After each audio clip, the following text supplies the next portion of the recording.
बोलिए योग पुरुष जी महाराज की जय। बोलिए सुखदेव जी महाराज की जय। बोलिए परीक्षित जी महाराज की जय। सनातन धर्म की जय। भक्तों की जय जय। बहुत ही सुंदर आप भागवत कथा श्रवण कर रहे हैं। अभी महाराज जी बीच में चर्चा कर रहे थे युग पुरुष भगवान की। वैसे मेरा गला खराब है लेकिन थोड़ा सा कहा है तो महाराज जी ने चर्चा करेंगे। तो गुरुदेव का भगवान का जो ब्रह्म ज्ञान है ये बहुत ही क्लिष्ट ज्ञान है। ये सभी की समझ में नहीं आता है। उसका कारण है कि जैसे भगवान ने कहा था हनुमान जी से कि तीन दृष्टि है। हनुमान जी से कहा कि आप कौन हैं, तो उन्होंने बताया कि देह दृष्टि से आप मेरे स्वामी हैं, मैं आपका सेवक हूँ। दूसरी दृष्टि से उन्होंने कहा कि आप ईश्वर हैं, मैं आपका भगत हूँ। हनुमान जी ने ये बात कही राम जी से। और तीसरी दृष्टि से जो आप हैं सो मैं हूँ, यानी कि आत्मा की दृष्टि से। तो ये तीन दृष्टि है। हम कहाँ पे खड़े हैं?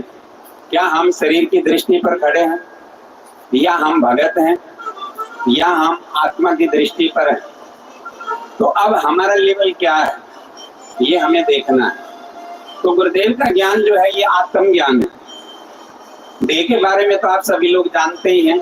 शरीर को खिला रहे हैं, पिला रहे हैं, बढ़िया पालन पोषण कर रहे हैं शरीर का। पर आपके जीवन में दुख चिंता भय नहीं जा रहे। सभी को तीन रोग लगे हुए हैं। दुख है, चिंता है, भय है। आपने भौतिक उन्नति बहुत करी है, बढ़िया सुंदर घर बनाया है, बढ़िया गाड़ी ली है, बढ़िया सारी सुख सुविधाएं करी हैं, लेकिन आपके जीवन में दुख चिंता भय नहीं है। उसका कारण है कि आप जो है संसार की यात्रा कर रहे हैं। तो अब सदगुरु की जरूरत क्यों है? सदगुरु आपको आत्मा के बारे में जनाएंगे कि आत्मा क्या है।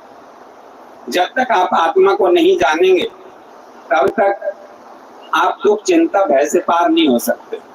कितने भी उपाय कर लो, कितने ही तीर्थ कर लो, आपको ये रोग तीनों जाने वाले नहीं है।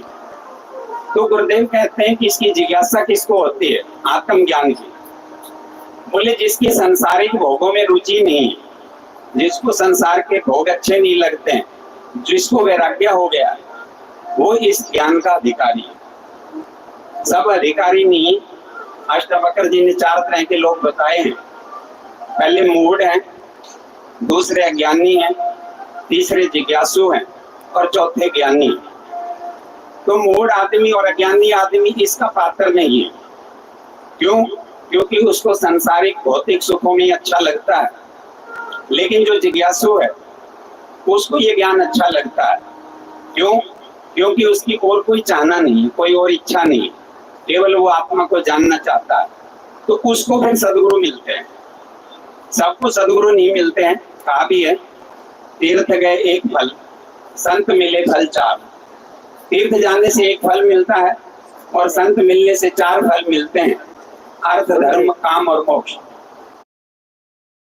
Let's make every travel memorable. So चले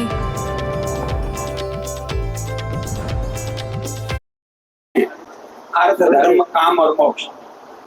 और सदगुरु मिले अनंत फल, कहते कबीर विचार। तो कबीर साहब कह रहे हैं कि अनंत फल मिलता है जब सदगुरु मिलते हैं। तो सदगुरु क्या करते हैं? आपको आत्मा का ज्ञान कराते हैं। और पूरी सृष्टि में एक ही आत्मा है। उस आत्मा को सही से जनाना, उसका अपरोक्ष कराना, ये गुरु का काम है। अब उस गुरु की कसौटी क्या है ऐसे सदगुरु की? तो उसके लिए बताया है कि ऐसे गुरु को कैसे पहचाने। तो बोले कि वो ब्रह्मानंद, ब्रह्म के आनंद में रहते हैं सदा। वो विषयों के आनंद में, पदानंद में या धन के आनंद में नहीं रहते। वो सदा ब्रह्म के आनंद में रहते हैं, परमात्मा के आनंद में रहते हैं। और वो परम सुख देने वाले हैं और केवलम ज्ञान मूर्ति, केवल ज्ञान की मूर्ति है। वो और किसी की मूर्ति नहीं। उनका आकार, उनका जो शरीर आपको दिखता है उनका शरीर नहीं है, केवल ज्ञान की मूर्ति है। देखने में भले ही वो शरीर हो लेकिन वो साक्षात आत्मा है।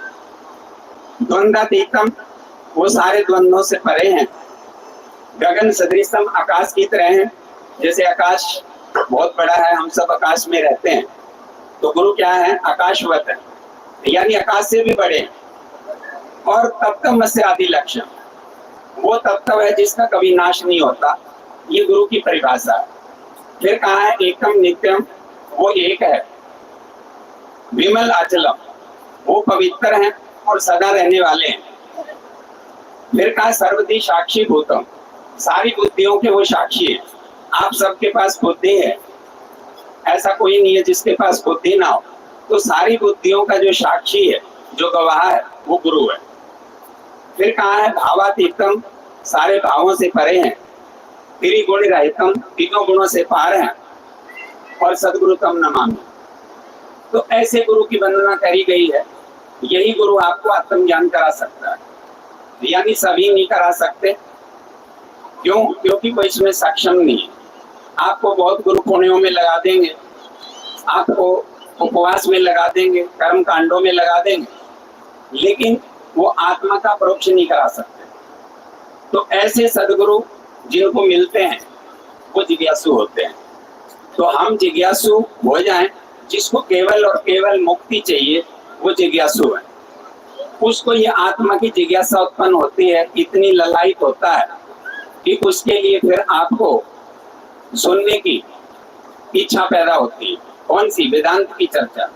तो आप सुनने की इच्छा रखते हैं, फिर आप मनन करते हैं, फिर निध्यासन करते हैं।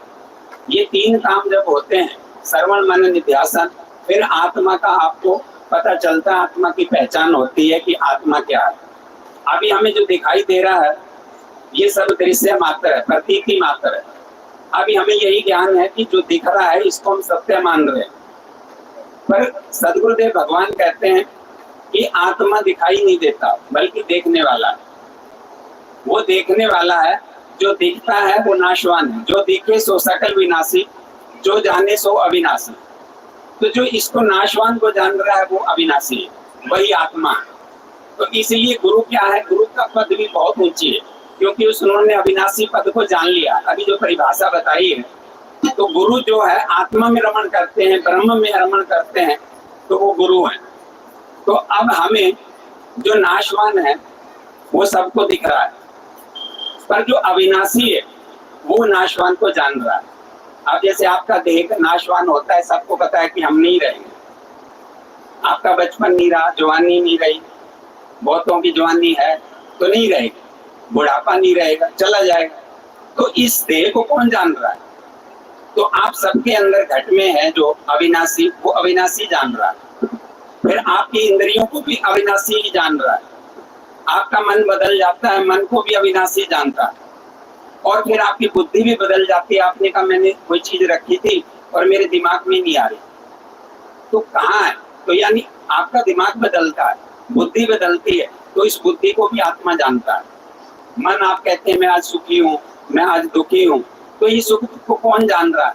ये आत्मा ही जान रहा है। तो ये सब बदलने वाले हैं, और जो बदलता नहीं है वो आत्मा है। तो आप सब आत्मा है, तो ये निष्ठा कैसे हो, ये पक्का कैसे हो? रोज रोज सुनने से। जैसे गुरुदेव कहते हैं रोटी जली क्यों, पाठ भूला क्यों, घोड़ा अड़ा क्यों। इन तीनों का मतलब है फेरा नहीं था, यानी रोटी को आपने फेरा नहीं तो रोटी जल गई। आपने पाठ याद नहीं किया तो भूल गए, घोड़े को घुमाया नहीं तो बढ़ के खड़ा हो गया। तो ऐसे ही आत्मा को आपने याद तो करा नहीं, आत्मा को याद कराने वाला कोई मिला नहीं।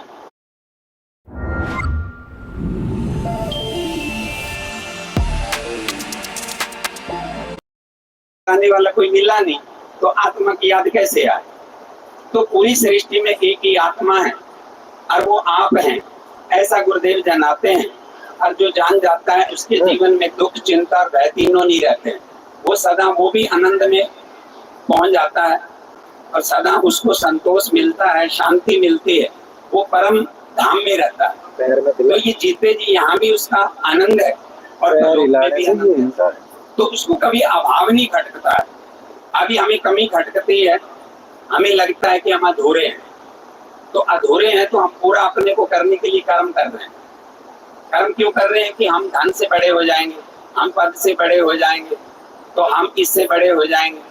तो आप कर्म से कभी बड़े नहीं होंगे, कर्म से कभी पूर्ण नहीं होंगे। इसलिए गीता में भगवान ने भी कहा है, अर्जुन को कहा कि कर्म तो दूसरे के लिए कर और ज्ञान से अपने को पूर्ण कर। यानी ज्ञान आपको पूर्ण करेगा। अगर हमारे जीवन में ज्ञान नहीं है तो हम अधूरे रहेंगे और अधूरे ही मर जाएंगे। कभी हमें ख्याल ही नहीं आएगा कि हम जो है पूरे हो गए। पर ज्ञान से आप पूर्ण हो जाते हैं। कैसे पूर्ण हो जाते हैं? आपकी चाह को ज्ञान समाप्त कर देता है, क्योंकि आत्मा में कोई चाह नहीं। मन जब तक रहेगा तो चाह रहेगी, है ना। तो चाह जो है, मन को क्या करता है ज्ञान? आपके मन की चाह को समाप्त करता है। तो वो कैसे करेगा? जब आपको विवेक होगा। तो विवेक किससे होगा? बिन सत्संग विवेक न होई, राम कृपा बिन सुलभ न सोई। जब राम की कृपा होती है तब आपको सत्संग मिलता है। कौन सा सत्संग? सदगुरु का सत्संग मिलता है। तब आपको विवेक होता है। और जब विवेक होता है तब आपको पहचान होती है। किसकी पहचान होती है? रहने वाला कि ना रहने वाला, इन दोनों के बारे में। अब हम ना रहने वाले का तो हमें पता है, पर रहने वाले का हमें पता नहीं। तो रहने वाले का पता कब लगेगा? जब आपको विवेक हो जाएगा। फिर विवेक होने के बाद में जो ना रहने वाला है, जो अनात्मा है, उससे आपको वैराग्य हो जाएगा। और जो रहने वाला है उसके प्रति आपको निष्ठा हो जाएगी। उससे निष्ठा होते ही फिर आपको किसी तरह की कोई कमी नहीं खटकेगी। जो आपको ये कमी खटकरी है जीवन में कि हमें पति ठीक नहीं मिला, किसी को लगता है पत्नी ठीक नहीं मिली, किसी को लगता है सास ठीक नहीं मिली, किसी को लगता है पड़ोसी ठीक नहीं, ये सारी हमें अपने आप को हम श्रेष्ठ लगते हैं, लेकिन हमें दूसरी गड़बड़ सड़बड़ लग रही है। तो गुरुदेव कहते हैं कि तुम जब जब जन्म लोगे कुछ ना कुछ गड़बड़ रहेगा। आप कितना ही कोशिश कर लो, इससे आप पूर्ण नहीं हो सकते। तो इसलिए जब भी आप पूर्ण होंगे तो आत्मा को जानकर ही पूर्ण होंगे। तो आत्मा को जानने के लिए आपकी जिज्ञासा हो जाए, है ना। इसके लिए जिज्ञासा आपको स्वयं को जगानी है ना। तो उसके लिए हम बार बार सत्संग में जाएं, श्रवण करें, तब जाके आपको ऐसा भाव आएगा कि हम यहाँ पे क्यों आए, किस लिए आए, हमारा जीवन का उद्देश्य क्या है। तो आपका उद्देश्य जीवन का पता लगेगा। फिर आप संकल्प करेंगे कि मुझे अपने संकल्प को पूरा करना है। कौन सा संकल्प? साधन धाम मोक्ष कर द्वारा जाई नजे पर लोक सवार। जिसके लिए हमें शरीर रूपी साधन मिला है, वो साधन पूरा करके हमें मोक्ष की प्राप्ति करनी है। इसी के लिए और कोई काम नहीं है हमारा। कहा है और काम तेरे किते न का, दिल साध संगत भज केवल ना। हमारा और कोई काम नहीं है, केवल साधु संतों की संगति करनी है ना। हमें लगता है कि हमें घर के काम करने हैं, हमें लगता है ये करना है वो करना है। ये काम तो जब तक जिंदगी रहेगी तब तक चलते रहेंगे, पर हम अपना मोक्ष कब प्राप्त करेंगे? तो उस मोक्ष के लिए हमारी इच्छा पैदा हो जाए। तो ये बहुत बड़ी बात है। भाग्यशाली हैं आप जो सत्संग सुनते हैं, आप कथा सुनते हैं। ये सबकी इच्छा नहीं होती। अब इसलिए क्यों नहीं इच्छा होती? गोस्वामी जी ने कहा है, तुलसी पूर्व पाप से हरि चर्चा न सुहाए, जो जोड़ी के बेग से भूख विदा हो जाए। जैसे आपको तेज बुखार हो जाए तो भोजन अच्छा नहीं लगता, और आपके पाप ज्यादा है तो आपको हरि की चर्चा अच्छी नहीं लगी। तो आपके पुण्य जो है वो सत्संग में लेके आए। अगर पुण्य ना होते, पाप ज्यादा होते तो आप आते ही ना। तो इसका मतलब ये है कि आप पुण्यशाली हैं, भाग्यशाली हैं, क्योंकि आप सत्संग में आए। अगर ये पुण्य आपका प्रबल होगा, आपका पुण्य तेज होगा, तो आप इस मार्ग पर चल पड़ेंगे और आपके रास्ते खुलते चले जाएंगे और फिर आप उस लक्ष्य को प्राप्त करेंगे।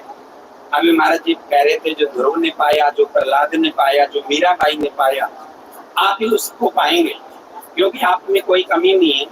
हम सभी मनुष्य जो है, चाहे वो स्त्री हो पुरुष हो, अब हम सभी जो है इसके पात्र हैं, सभी अधिकारी हैं। ऐसा कोई नहीं है जो इसका अधिकारी ना हो। हम सब अधिकारी हैं, लेकिन उसके लिए हमें पुरुषार्थ तो करना पड़ेगा। अभी हमें लगता है कि पुरुषार्थ हमें संसार के लिए करना है, हमें संसार के लिए पुरुषार्थ नहीं करना। जैसे एक बार एक वैद्य के पास एक व्यक्ति गया, कहने लगा मेरे पेट में दर्द है, और मेरी आंख में दर्द है। तो वैद्य जी ने 2 पुड़िया दे दी, बोले ये वाली तो आंख में डाल लेना और ये वाली खा लेना। अब उसने क्या किया, घर जाके जो आंख वाली थी वो तो खा ली और जो खाने वाली थी वो आंख में डाल ली, उल्टा कर लिया। तो उसका दर्द बढ़ गया। जब दर्द बढ़ गया तो वो कहने लगे कि ये तो वैद्य कैसा है, लोगों को मारने के लिए बैठा है। तो 4-6 लोगों को लेके आया, उससे लड़ने लग गया। बोले कि आप कैसे वैद्य हो जो आपने हमें मारने के लिए दर्द बढ़ा दिया। तब थोड़ी देर बाद पता लगा कि वैद्य जी की गलती नहीं है, गलती तो जो है मरीज की है। इन्होंने जो पुड़िया खानी थी वो तो आंख में डाल ली और जो आंख वाली थी वो खा ली, तो इसलिए दर्द बढ़ गया। तो ऐसे ही महापुरुष कहते हैं कि हमने भी पुड़िया को पलट दिया। के लिए पुरुषार्थ करना था वो तो कर नहीं रहे, हम संसार के लिए पुरुषार्थ कर रहे हैं। तो इसलिए हमारे गड़बड़ पुड़िया पलटने से दर्द बढ़ता जा रहा है। आपने जीवन में अनुभव किया, हम बहुत कुछ हासिल किया, लेकिन हमारे दुख चिंता तो भय बढ़ते चले गए। तो हमें कम नहीं हुई चिंता, दुख कम नहीं हुआ, हमारी मौत का जो डर है वो बढ़ता गया। तो इसलिए है कि कहीं ना कहीं हमने कुछ गड़बड़ कर रहे हैं, है ना। तो ये यात्रा हमारी सही नहीं चल रही है। तो पुरुषार्थ हमें किसके लिए करना है, परमात्मा के लिए करना है। और ये जो संसार है ये तो प्रारब्ध से मिला है, इसके लिए कुछ नहीं करना। पहले प्रारब्ध रचो, पीछे रचो शरीर, और तुलसी चिंता के ऊपर भजन शरीर। तो हमें इसकी चिंता नहीं करनी है। आप अपने बच्चों का प्रारब्ध नहीं बना सकते, अपना नहीं बना सकते, बच्चों का क्या बनाओगे। तो ये सब अपना अपना प्रारब्ध लेके आए। तो इसलिए हम जिस काम के लिए आए हैं, भाई प्राप्त मानो के देवरिया, गोविंद मिलन की कह तेरी बरिया।